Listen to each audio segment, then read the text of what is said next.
kayo. Ako naman. Buhay po ba ang Diyos? Buhay po ba ang Diyos?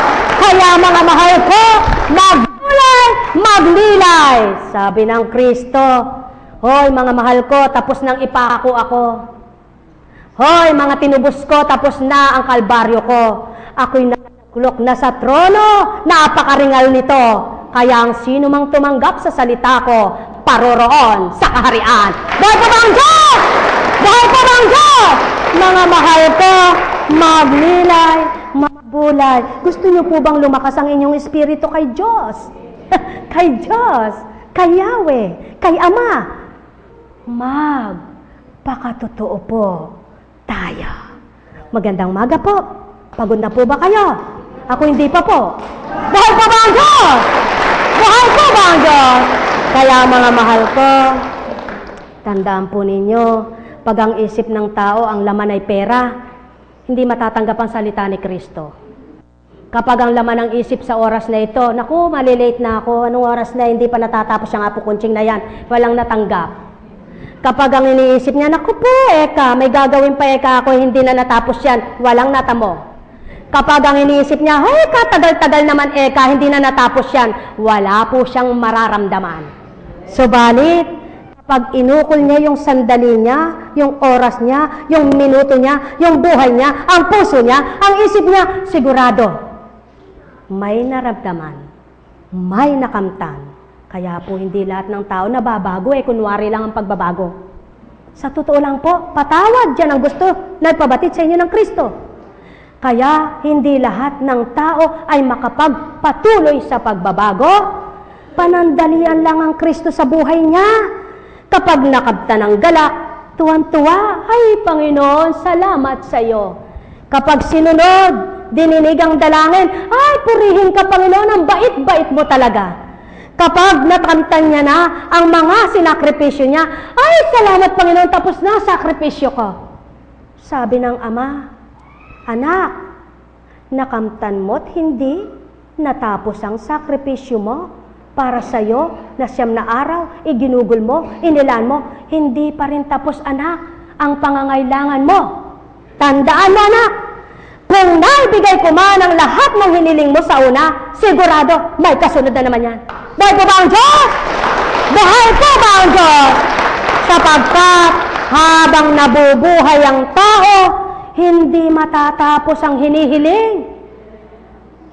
Habang nabubuhay ka tao, hindi matatapos ang marami mong dadaanan. Kaya, wala kang tatakbuhan. Wala kang tutunguhan. Hindi ka maaring mawalay. Wala kang susulingan. Isa lamang ang gabay mo, ang patnubay sa iyong buhay. Diyos Ama, Diyos Anak, sa pamamagitan ng Diyos Espiritu. Magpakatotoo nang madama, makita, makilala ang hanap mo na Diyos na buhay na sa iyo ay bumuhay. Gusto niyo na po bang umuwi? Gusto niyo na po umuwi? Kayo po, gusto niyo nang umuwi? Gusto niyo nang umuwi? Hindi pa. Kayo po, gusto niyo na pong umuwi? Naku, dyan na po kayo matulog. Sige kayo, iuwi na. O kayo mga alagad, gusto niyo nang magsitapos? More. Kayo, gusto niyo nang matapos? More. Kayo, more pa rin? Okay. Ay, okay. Para palang, ay salamat, tuwan-tuwa ang anak mo niyan. Hoy, kapatid! Eto siya, oh, eto. Tingin po kayo doon. Nanunod po ang anak niyo sa Australia. Pero hindi ngayong oras na ito, nasa trabaho siya. Mamayang gabi, manunod yun. Alam niyo po, kapag mahal ka ng magulang mo, gusto kanyang magbago, hindi niya alam kung anong gagawin ng mga pamamaraan para mapagbago ka. Kapag mahal mo ang anak mo, Hindi mo alam kung anong gagawin mo para mapasaya siya. Nawa naman po, kung paano ang mga anak ninyo ay gusto nyong mapasaya, mapasigla, mapagalak. Huwag lamang po ang minamahal ninyo dito sa lupa, ang alaya ninyo, ang inyong gustuhing mapagalak. Yung hindi rin ninyo nakikita, gustuhin din ninyong magalak sa inyo. Buhay po ba ang Diyos? Buhay po ba ang Diyos? Alam niyo po, walang pinagkaiba kapag nasa abroad ka.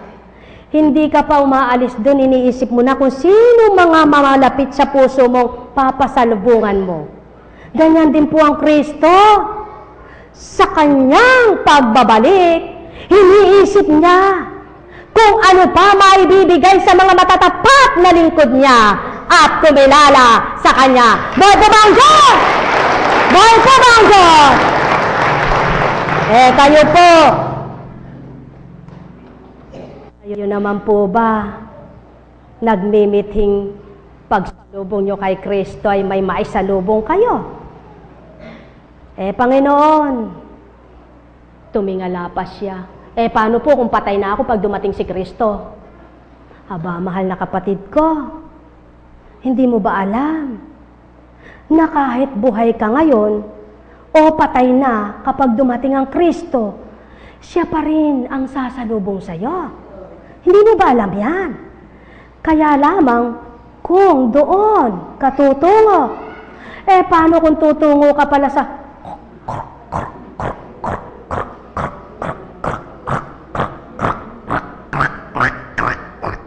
bakit po?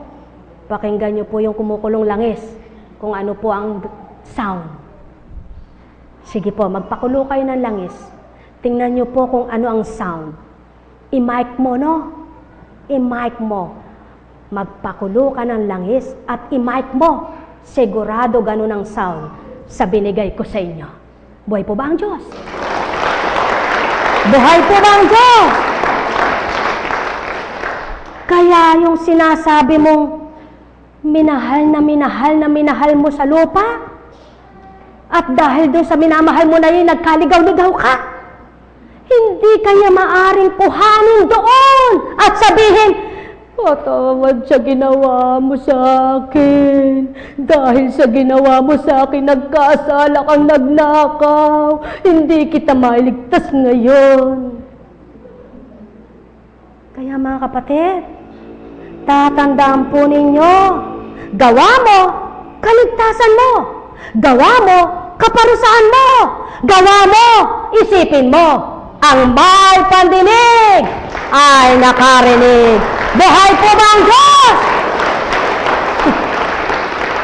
Gusto niyo po ba wala ng gamutan?